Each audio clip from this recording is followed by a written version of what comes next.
This is Amreen Abdul Rahim और हम Python as pro online course में पाइथन सीख रहे हैं।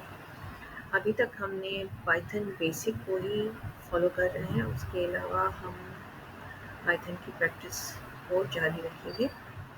अच्छा, अब पाइथन एज प्रो का मेरा कंप्लीट कोर्स मेरी गिटहब प्रोफाइल में आपको एक पाइथन एज प्रो के नाम से रिपोजिटरी मिलेगी और ये कंप्लीट कोर्स यहाँ अवेलेबल है।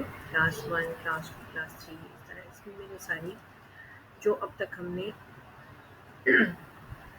रिगार्डिंग पाइथन पढ़ा है उसी को ही हम कर रहे हैं। उसके अलावा मैंने इस सारी कोर्स की कंटेंट को एक अपने यूट्यूब चैनल में भी अपलोड करती जा रही हूँ, तो यहाँ पर भी आप बड़ी आसानी से मेरी इन क्लासेस को देख सकते हैं ताकि आपको किसी किस्म की प्रॉब्लम ना हो काम करने की या सीखने की या पढ़ने की। ठीक है, तो आप मेरे यूट्यूब चैनल पे भी जाकर मेरे यूट्यूब चैनल को सब्सक्राइब एंड लाइक कर सकते हैं। सारी वीडियोस बहुत इंपॉर्टेंट है इस कोर्स की, तो इन कोर्स की वीडियोस को आप चेक करके भी अपना वर्क कंटिन्यू कर सकते हैं। बट फॉर नाउ आज हम क्या पढ़ेंगे, अब से पहले हमने कंटिन्यू किया था कि पाइथन क्या है, कंप्यूटर लैंग्वेजेस क्या होती हैं। उसके अलावा हमने कंप्यूटर की कुछ बेसिक्स को समझने की कोशिश की। फिर हमने पाइथन का अंडरस्टैंडिंग की कि पाइथन लैंग्वेज क्यों इतनी इम्पॉर्टेंट है और कैसे सीखी जा सकती है। फिर हमने कवर किया पाइथन में वेरिएबल्स, कमेंट्स और स्ट्रिंग्स क्या होते हैं और कैसे वर्कआउट करते हैं। हमने साथ साथ प्रैक्टिस भी की। प्रैक्टिस करने के लिए हम कोलैब यूज़ कर रहे हैं। ठीक है, कोलैब बेस्ट प्लेटफॉर्म है, ऑनलाइन प्लेटफॉर्म है। यहाँ हम आसानी से पाइथन के लिए बिल्ट इन है। ठीक है, तो पाइथन के लिए ही बनाया गया है, तो पाइथन लैंग्वेज का यहाँ पर आसानी से हम किसी भी किस्म की प्रोग्रामिंग या सीखने का काम कर सकते हैं। और इसको सेव करना या यूँ समझ लें कि इसे गिटहब पे अपलोड करना बहुत ईजी है, कुछ भी मुश्किल नहीं है। अपनी फाइल्स को आप डाउनलोड भी कर सकते हैं आसानी से, यहाँ से डाउनलोड भी कर सकते हैं आप। ठीक है, IPYNB फाइल में करें, PY फाइल पे करें, दैट्स अप टू यू। उसके अलावा आपके ड्राइव में तो ये डायरेक्टली वैसे ही कॉपी हो जाता है, सेव हो जाता है। उसके अलावा आपके पास गिटहब में भी आसानी से जा सकता है, शिफ्ट हो सकता है। न्यू करने से हमारी न्यू नोटबुक ओपन हो जाती है कोलैब में। ठीक है, तो लेट्स स्टार्ट। हम क्लास नंबर 3 पर हैं अब। ठीक है, क्लास नंबर 3 में हम कौन सा टॉपिक रीड करेंगे? आज हमारे पास है पाइथन स्ट्रिंग्स। थोड़ा सा हमने पढ़ा था लेकिन इसको और ज़रा अच्छे से पढ़ लेते हैं। What is a string? A string is the just text inside quotes. Quotes क्या? डबल कोटेशन, सिंगल कोटेशन, ठीक है, जो हम टाइप करते हैं। It can have letters, numbers or symbols.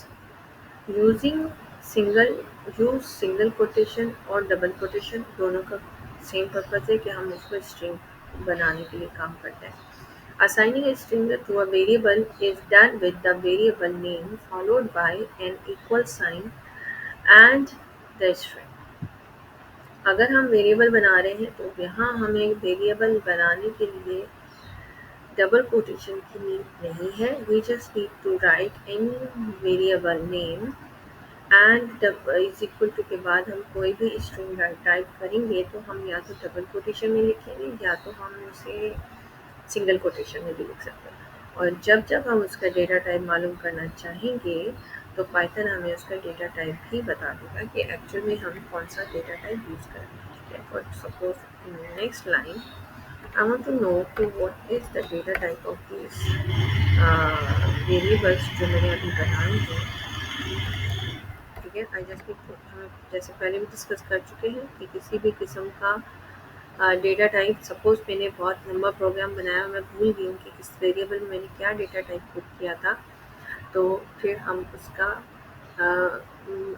उस वेरिएबल की इंफॉर्मेशन हम टाइप यूज़ करके भी पता कर सकते हैं कि वो स्ट्रिंग है, टाइप है, बूलियन है, न्यूमेरिक है, इंटीजर है, फ्लोट है, क्या है उसका डेटा टाइप। ठीक है, तो नेम का डेटा टाइप क्या है ये हमें पता चल जाएगा अभी। ठीक है, अच्छा, पहले हमने खुद प्रिंट करवाया है, उसके बाद हमने डेटा टाइप मालूम करना चाहिए नेम की, तो वो स्ट्रिंग है। सेम इसी तरह इसी के अंदर लेट्स सी के पता करते हैं कि ग्रीटिंग्स का क्या है। एरर देगा, यह हमें बता देगा कि इसका भी क्या हो सकता है। ध्यान देना, वो एक जगह पे दोनों नहीं बता रहा डेटा। कोई बात नहीं, हम इसको नेक्स्ट में ट्राई कर लेते हैं। ठीक है, एक तो बता दिया तो इसके लिए बड़ी मेहरबानी। तो अब हम नेक्स्ट में पता करते हैं।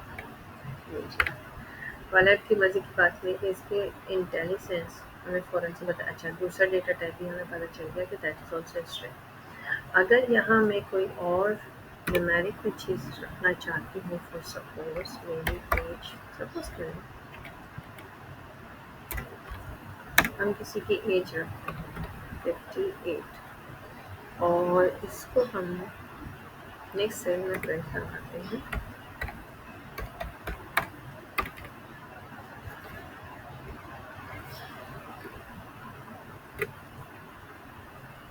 ठीक है, हम देंगे 58 और अब हम पता करेंगे कि क्या है। डेटा टाइप पता करना कोई इतना हार्ड इनफ नहीं है, बहुत इजी मेथड है किसी भी किस्म का डेटा टाइप का। इंटीजर पता चल रहा है आपको। ओके, डेटा टाइप्स आपको हमने लास्ट टाइम पढ़ा था कि पाइथन के अपने बिल्ट इन डेटा टाइप्स हैं, हमें उनको किसी भी तरह से छेड़छाड़ी करने की ज़रूरत नहीं है। वो खुद ही चेंज करना चाहें तो हम अपनी तरफ से भी कर सकते हैं। वो डेटा टाइप कहाँ कैसे, वो आगे हम पढ़ें।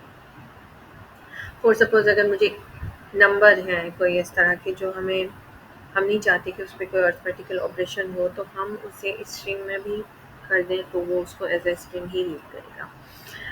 Quotes inside quotes inside quotes का मतलब होता है कि अगर सपोज कुछ इस तरह की हमारी जैसे ग्रामेटिकली नीड है, हम किसी चीज़ को स्पेसिफिकली मेंशन करना चाहते हैं, तो हम कोट्स के अंदर कोट्स को भी यूज़ कर सकते हैं। इसमें कोई बड़ी बात नहीं है। ठीक है, फॉर सपोज एक सेकेंड तो मैंने एक सिंगल डबल कोटेशन स्ट्रिंग दिया है, तो उसके अंदर एक और सिंगल कोटेशन इसमें भी ऐड किया है, तो नो इशू। इसी तरह मैं चाहती हूँ कि अहमद का नेम परमानेंट हो प्रिंट के टाइम पर, तो अहमद ने सिंगल कोटेशन दे दिया। मैं चाहती हूँ यहाँ मैंने स्ट्रिंग अपना स्टार्ट सिंगल कोटेशन से किया, बट तहरीन को मैं परमानेंट डबल कोटेशन के साथ प्रिंट कमांड में लाना चाहती हूँ, तो दैट इज़ ऑल्सो पॉसिबल। इसको एज इट इज़ रीड करेगा पाइथन, इसमें कोई चेंजेस नहीं करेगा, क्योंकि जो आपका स्ट्रिंग बनता है ना, वो आपका स्टार्टिंग वाला इस डबल कोटेशन लगाएं single, and ending double quotation लगाएं या सिंगल, उससे बन जाएगा। उसके बीच में आप कितने कोट्स यूज़ करते हो डजंट मैटर। अच्छा, एक और चीज़, multi line strings. Multi line strings इस तरह है कि कोई ऐसी लंबी स्टोरी या लंबा सेंटेंस है, कोई ऐसी लंबी चीज़ है या लंबी इंफॉर्मेशन है जो आप ऐड करना चाहते हो, तो you can assign a multi-string to a variable by using 3 quotes or 3 single quotes, double quotes or single quotes, and just print that variable. How? अब बैठ के मैं एक ही सेंटेंस को बार बार समझने के कुछ सेंटेंसेस हैं। अब जैसे सपोज मेरा एक सेंटेंस है, hi this is Amreen. Next है, I am teaching Python for from the basic to the advance level, I am a data analyst. ठीक है, इन सबको मैं अलग अलग लाइन में लिखूँ, तो और उसको वेरिएबल्स के नेम भी सेपरेट करूँ, फिर उसको प्रिंट कमांड में ऐड करूँ, तो मैं एक ही वेरिएबल के अंदर पूरा सेंटेक्स जो मुझे लगता है कि ये मुझे बार बार यूज़ करना पड़ेगा, तो मैं सेंटेक्स एक बार में स्ट्रिंग में पुट करके लिख कर और उसको जब जहाँ मर्जी ऐड करना चाहूँ मैं कर सकती हूँ। सिर्फ मुझे प्रिंट कमांड में उस वेरिएबल का नेम लिखना पड़ेगा। ये आउटपुट में सेम एज इट इज़ ही स्ट्रिंग देगा जैसे मैंने उसे लिखा होगा। अब सपोज कर ले मैंने इसका सेपरेट किया, ठीक है, ये हो गया। नीचे एरर दे रहे हैं क्योंकि यहाँ डबल कोटेशन नहीं है, तो हम इसको डबल कोटेशन लिख देते हैं। ये वेरिएबल्स में नहीं है,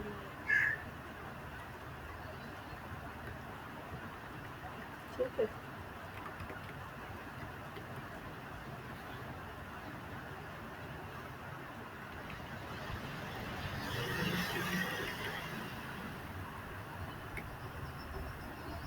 लेट्स सी,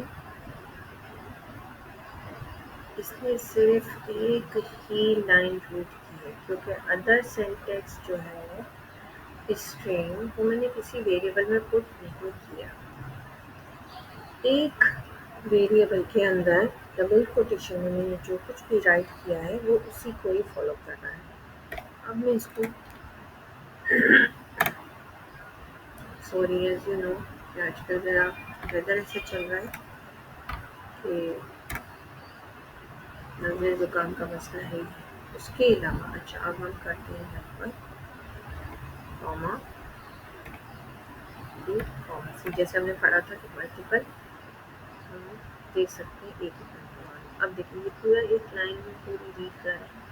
अब इस तरह हम लिखना चाहें that is also up to me. अगर जैसे हमने डबल कोटेशंस के साथ मतलब ट्रिपल कोटेशंस के साथ एक ही लाइन में एक ही वेरिएबल के अंदर सारे सेंटेक्स कंप्लीट लिख लिया था तो वो भी हम कर सकते हैं। पाइथन स्ट्रिंग्स को रीड करता है। सेम इसी तरह हम सिंगल कोटेशन को भी लिख सकते हैं, वो भी 3 टाइम देना होगा। F string in Python, ये क्या होता है? F string were introduced in Python 3.6 and are now the recommended way to format string. Python में F string इंट्रोड्यूस हुआ था 3.6 वर्जन में, ठीक है 3.6, क्योंकि अब तक Python के 3.14 या 15 3.14 और 3.15 वर्जन्स आ चुके हैं आई गेस। तो अब ये कब इंट्रोड्यूस हुआ है? ये इंट्रोड्यूस हुआ है 3.6 वर्जन में। To make an F string just put the letter before F before your string and use curly brackets.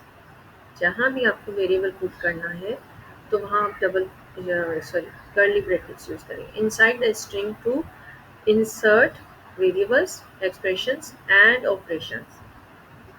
For example हम बेसिक एफ स्ट्रिंग को कैसे लिखते हैं? हमने एज लिखी अपनी 36, देन हम एक टेक्स्ट में आउटपुट वेरिएबल बना रहे हैं, ठीक है।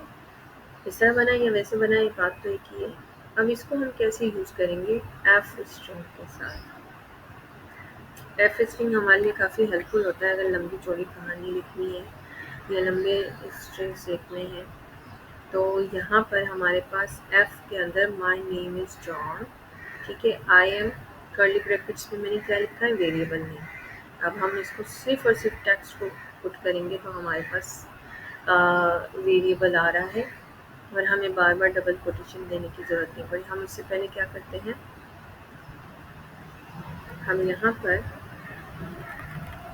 वेरिएबल नहीं ऐड करते बल्कि हम डबल कोटेशन से बाहर आके कॉमा देके फिर एज लिखते हैं, ठीक है। इस तरह करते हैं ना, लेकिन इसके लिए हमें एज देना पड़ता है, ठीक है। एफ नहीं लिखना पड़ता। ये भी वही बात है, हमारा सेम सेंटेक्स राइट हुआ है बट एफ देने के बाद हमारे पास ये आसानी हो गई थी कि हमें बार बार डबल कोटेशन और इससे अंदर और बाहर का ख्याल नहीं रखना पड़ रहा था। हम कर्ली ब्रैकेट्स में जहाँ मर्जी जैसे मर्जी लिखना चाहें तो हम लिख रहे थे अपना कोड। अब इस तरह से हम फॉर सपोज मैं इसी को दोबारा डिफरेंट और उसमें लेके जाना चाहती हूँ, बढ़ा देते हैं इसको but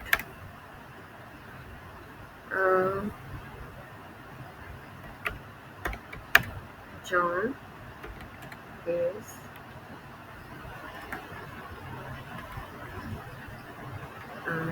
John is very young, ठीक है।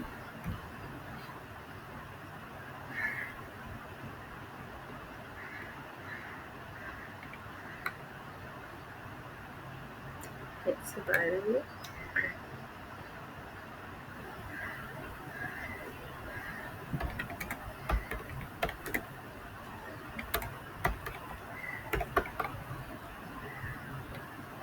यहाँ पर मैं 36 नहीं बल्कि 63 कर देती हूँ। नाउ यू कैन सी, अब आप देख सकते हो my name is John, I am 63, John is very young, 63 is just a number, ठीक है। तो आपने एक ही फॉर्मेट ऑफ स्ट्रिंग में वेरिएबल को डिफरेंट वे में यूज़ किया, मतलब डिफरेंट प्लेसेस डिफरेंट सेंटेक्स में यूज़ किया कर्ली ब्रैकेट्स में, तो वो उसको एज इट इज़ ही रीड कर रहा है, तो हमारे लिए काम आसान हो गया। Placeholder and modifier. Identify the curly brackets. You can use variables, math operations, functions or formatting modifier. Using a variable, for suppose जैसे अभी हमने यूज़ किया प्राइस हमारी जो डॉलर की अब 59 है, इट्स जस्ट अ एग्जाम्पल। अभी तो बहुत एक्सपेंसिव है, 289 है मेरे ख्याल से, या 280 है, अभी मुझे प्रॉपर कंफर्म नहीं है, बट लेट्स सी। और यहाँ कर लेते हैं हम, ठीक है। So the dollar price is 280, single quotation में लिखें, डबल कोटेशन में लिखें, इट्स अप टू यू। और इस अगर सपोज कोई अरिथमेटिकल ऑपरेशन करना चाहते हैं, फॉर एग्जांपल मैंने अभी फ्रीलांसिंग की और उसमें मैंने $20 अर्न किए हैं, एंड मुझे पता है कि 280 का $1 है, तो फिर हमारे पास क्या होना चाहिए। मैंने 5600 अर्न कर लिए हैं, ठीक है। तो ये एक सिंपल सा ऑपरेशन हमने किया, पता किया, कैलकुलेट भी कर लिया, कैसे, स्ट्रिंग के अंदर, कहाँ, एफ कमांड के थ्रू, ठीक है, एफ फॉर्मेट को यूज़ करते हुए, ठीक है। Okay, let's come to the next topic, that is called list. बहुत इम्पोर्टेंट है, इसको समझने के लिए आपको बहुत ज़्यादा प्रैक्टिस की नीड है, ठीक है। अभी मैं स्ट्रिंग तक स्टॉप कर रही हूँ ताकि मैं आपको जब लिस्ट पढ़ाऊँ तो आपको समझ आ जाए कि हम क्या करने वाले हैं, ठीक है। मैं इसको एक कंटिन्यू रखूँगी, ब्रेक नहीं करूँगी किसी और वीडियो के अंदर, क्योंकि इसको कंटिन्यू रखना बेहतर रहेगा। एक बार में आप फिर उसी चीज़ को फॉलो करेंगे तो फिर चाहे वो कितनी लंबी चौड़ी भी अगर हुई वीडियो, तो कोई इशू नहीं होगा, आपके लिए समझना आसान होगा। This is it for now, इंशाल्लाह we will continue with the list. Thank you, bye.